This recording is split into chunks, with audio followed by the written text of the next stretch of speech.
Jama'a assalamu alaikum. Barkanmu da warhaka, barkanmu da sake haduwa da ku a cikin wannan shiri namu wanda muke karanto muku littafi mai suna Dahuwar mutum.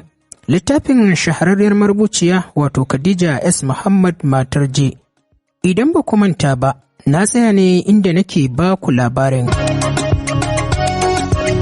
Ƙasa ta kalla kofi ne a ƙasan ajiye da kuma cokali, ga dukkanin alamu dai fura ya gama sha. Cikin sanda ta juya da nufin fita, buɗe idanunsa ne ya dakatar da ita. Yadda idanun nasa suka yi jajir ya tabbatar mata da cewa bacci yake yi sosai. Kallon 'yan sakanni ya yi mata ya kuma sake limshe idanunsa tare da juyawa ya gyara kwanciyarsa.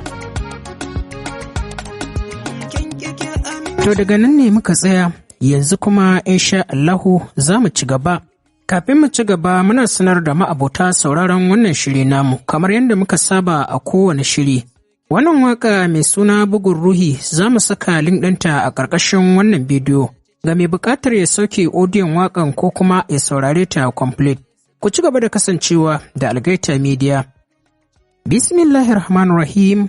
Da sunan Allah mai rahama mai jin ƙai muke fara dukkanin lamari. Allah muna roƙonka yadda muka fara lafiya, Allah ka sa mu gama lafiya. Allah ka raba mu da sharrin maƙiya da mahassada. Dahuwar mutum kashi na 57. Ganin haka ne sanya ta wuce zuwa ɗakin mama. Mama ta amsa sallamar ta babu yabo babu fallasa. Zama ta yi haɗa da gaishe da ita. Nan ma dai ta sake amsa mata gaisuwar tata. Babu kuka babu guda. Shiru ne ya ratsa tsakani kafin daga bisani Bilkisu ta katse shirin nasu tare da faɗin. Yaya Ali yana kwance a falo. Mama ta bata amsa da faɗin na sani, ce min yayi kansa yana ciwo. Bilkisu ta amsa da Allah ya sauke. Mama ta kira sunanta jiki a sanyaye. Mama bata amsa kiran na Bilkisu ba, amma dai ta ɗago ido tana kallanta. Dama akan maganar kayan jiya ne. Ina jinki, cewar mama ta faɗa idananta na kan Bilkisu. Dama baban su Samira ne ya bani kayan. Wace Samira? Ta ɗan yi jim kamar ba za ta bata amsa ba, sannan sai ta ce mata, Samira matar yaya Ali. Zaro idanu mama ta yi da alamun ban mamaki, sannan ta ce mata, saboda me ya baki kayan? Bilkisu ta ɗan yi shiru tana so sakanta, sannan ta ce mata, wai so na yake yi. Ga dukkanin alamun al'amarin ya zo mama da abin mamaki, domin uffan bata ce wa Bilkisun ba, ta zura mata idanu tana kallanta. Ganin kallon da mama take mata ne ya sanya ta ce, mama, ni fatin kafin in sa anti Samira na san shi, lakcaran mu ne. To yanzu da kika santa ai sai ki fita harkar shi, domin ni hanya ko ta rafi bana so ta haɗa ki da wannan matar. Cike da gargaɗi mama ta yi mata maganar, to amma me mama ta yi saurin katse ta. Ba shi da wata matsala fa, kuma ga Hajiya da su baba sun matsa kan in fitar da miji, ni kuma gashi bana da kowa. Kamar za ta yi kuka ta kai ƙarshen maganar. Hakan sai ya taɓa zuciyar mama, tabbas ta san halin takwarar da Bilkisu take ciki. To amma hakan ba yana nufin kowa ma ta aura ba, ko da ba shi da wani aibu ba. Saboda mama ta sani cewa Samira ba za ta bari ai wannan auren ba, kamar an ƙi yin gudu an yi tsalle ne. Wannan karin cikin sigar rarrashi mama ta yi magana, ta ce mata, kin ga ba wai don an matsa ki fito da miji ba, ba yana nufin ki fito da kowane miji ba, da ki auri baban su Samira, gwara ki bari su Hajiya su zaba miki miji da kansu. Kalubalen da yake cikin auren baban su Samira yawa ne da shi. Ina so mu rufe wannan babin da ni dake daga nan.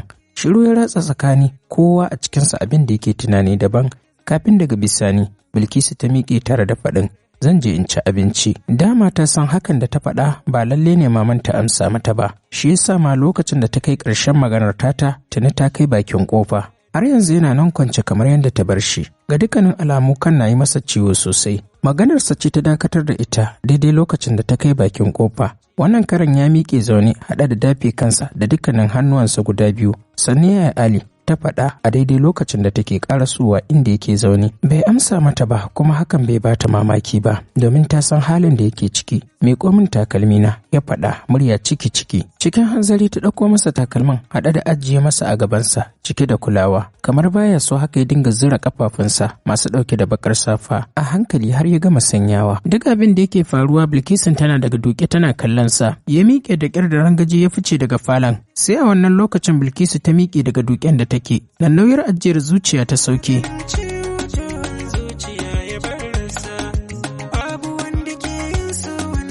Jiki a mace ta shiga ɗakin Hajiya, hannunta riƙe da ƙaramin plate ɗin da ta zubo abinci a ciki. A wannan lokaci Hajiya gyangyaɗi take yi. Sallamar Bilkisu ce ta sanya ta farkawa firgigit tare da ɗaukan carbinta da take lazumi wanda ya faɗa a ƙasa. Bilkisu ta ce mata, Hajiya bacci kike yi ne? Hajiya ta ce mata ido na biyu, lazimi nake yi. Dariya mai sauti Bilkisu ta yi tare da faɗin, lazimi kuma Hajiya, amma dai a mafarki. A rara Hajiya kaka ta aika Bilkisu tare da faɗin, aike in biki wasa ba, ba za ki kwanta kabarinki lafiya ba, kuma ga kayanki can, tun jiya nake ajiyar su, baki zo kin gani ba. Tana ci gaba da cin abinci ta ce wallahi ne Hajiya, ban so kika matsa sai da aka sai kayan nan ba. Wannan karan sosai Hajiya ta tashi zaune, ki shiga hankalinki na ce miki da ni.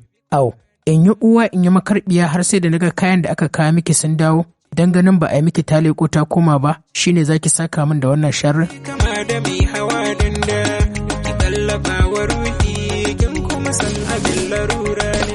Duk iya kokarin da nayi akan kayan ki su dawo, amma shine zaki saka min da wannan abin tsiyar. Dama an ce abin kirki bai karɓi kare ba, ko yayi ma zaginsa ake yi. Bilkisu dai bata ce wa Hajiya komai ba, illa kawai da ta ci gaba da cin abincinta. Shirin da ta yi ne ya sanya Hajiya ɗora da faɗin, wallahi duk nonon fulanin da kika sha ne. Dama a gaya fulani mai da hannun kyauta baya? Ita kanta Binta har yanzu bata zo ta ga kayan ba, illa kawai su Maryama ne suka yi ba kayan. Ita kanta Maryama na san abin da ya hana ta kushewa, saboda ni uwarta ce. Amma ita ma bata so aka biya kayan ba. Wannan karan ma dai Bilkisu bata ce wa Hajiya uffan ba, asali ma hankalinta ba akan Hajiyar yake ba, hankalinta gaba ɗaya ya tafi akan Aliyu, saboda halin da ta ganshi a ciki, zuciyarta ta kasa mantawa. Zuciyarta ta faɗa mata take ta bi shi ta ga halin da yake ciki tunda Samira ba ta nan, kuma ta tabbatar ba zai taɓa faɗa wa Hajiya Asiya halin da yake ciki ba. Saukar carbin da ta ji a gadon bayanta ne ya sanya ta gantsarewa, tare da sakin wata 'yar ƙaramar ƙara. Tashi ki fice ki bar min ɗakina. Ina magana kin mayar da ni banza, ki tashi ki fice ki bar min ɗakina. Ki tashi ki fita na ce. Ai kuwa da gudu Bilkisu ta fice daga ɗakin, ganin Hajiya na ƙoƙarin miƙewa tsaye. Nata da ta shigo ta bi Bilkisu da kallon mamaki tare da tambayar ta, lafiya? Cike da dariya Bilkisu ta ce, Hajiya ce za ta dake ni, ta kai ƙarshen maganar haɗa da zare hijabin da ke jikin Natu. Ina za ki je? Natu ta tambaya. Ina zuwa yanzu nan, ta kai ƙarshen maganar, daidai lokacin da ta buɗe gate ɗin gidan, ta fita.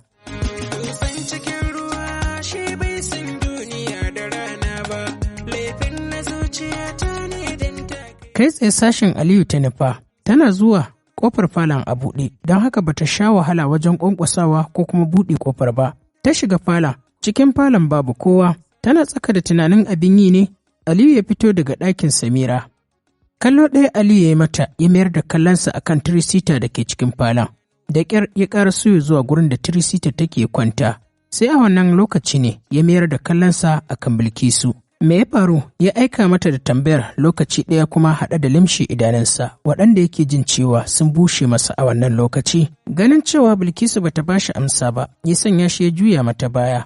Kimanin kamar minti 10 da faruwar haka Bilkisu ta matsa dab da shi tare da tambayar shi, akwai abin da za a yi maka ne? Shi ma Ali bai amsa mata ba har sai da ta ƙara maimaita tambayar, sannan ya ce mata babu, ba tare da ya juyo ya kalli inda take ba.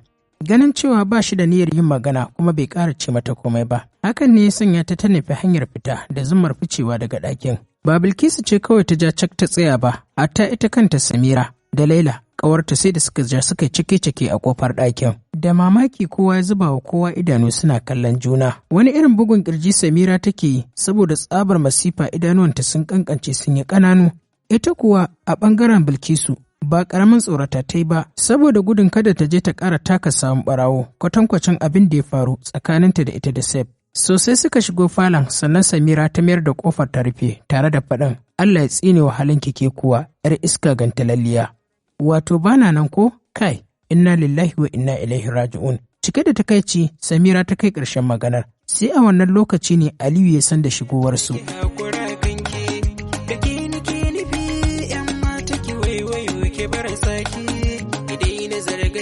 Shi da kansa Aliyu ya yi matuƙar tsorata, domin bai taɓa tsammanin cewa Samira za ta zo gidan a wannan lokaci ba. Domin ko yau da safe sai da ya je gidan kuma Samira ba ta faɗa masa cewa za ta zo ba. Nan take Aliyu ya nemi ciwon kan ya rasa, da azama ya tashi ya nufi tsakanin Bilkisu da Samira, inda yake gaya mata, please, kar ki kawo mana tashin hankali a nan. Ni na kirawo ta ta kawo min abinci, ba ni da lafiya. Ba ni da lafiya ne, na ce mata ta kawo min abinci. Samira ta kai dubanta ya zuwa ɓangaren da Aliyu yake. Hakika ta ga zahirin abin da ya faɗa a kan idanunsa, domin idanuwansa jajir suke, sannan kuma jijiyar kansa ta tashi ta yi raɗa-raɗa. a kan goshinsa ma alamun kwanciyar jijiyar za ka gani. Wallahi Aliyu, ka fita daga harkar 'yar iskar yarinyar nan, matuƙar ba so kake a yi kisan kai ba. Samira ta juya ɓangaren da Bilkisu take tare da ɗorawa, 'yar iskar yarinya 'yar akuya, to ki sani mijina ba bunsuru ba ne, kuma kar ki kuskura ki ƙara tako min gida. Ta kai ƙarshen maganar tare da nuna mata yatsa, kafin Bilkisu ta ce wani abu, Samira ta ɗora da faɗin, wallahi Allah abu ɗaya ne zai hana in yi miki dukan alatsi na uwar mai ƙarya. Amma da ba don haka ba, da yau sai dai uwarki ta haifi wata. Kar ki sake zagin uwata. Bilkisu ta yi maganar cike da tsiwa.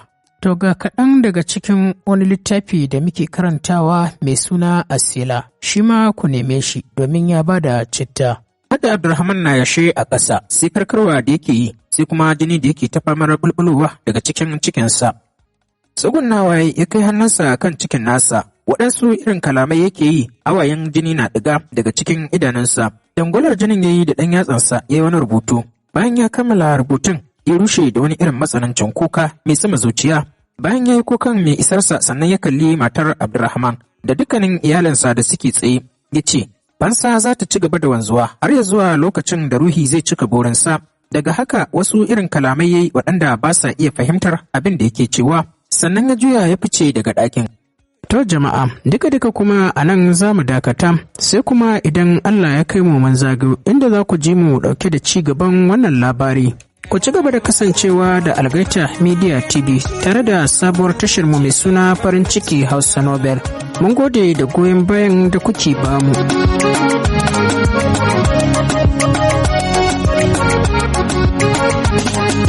Tabbatar da so Allah ne ke saka wa bawansa, ki bani maganin ciwon zuciya ya barsa, babu wanda ke yin so wanda yau ya sa wa kankansa, aure nake bukata.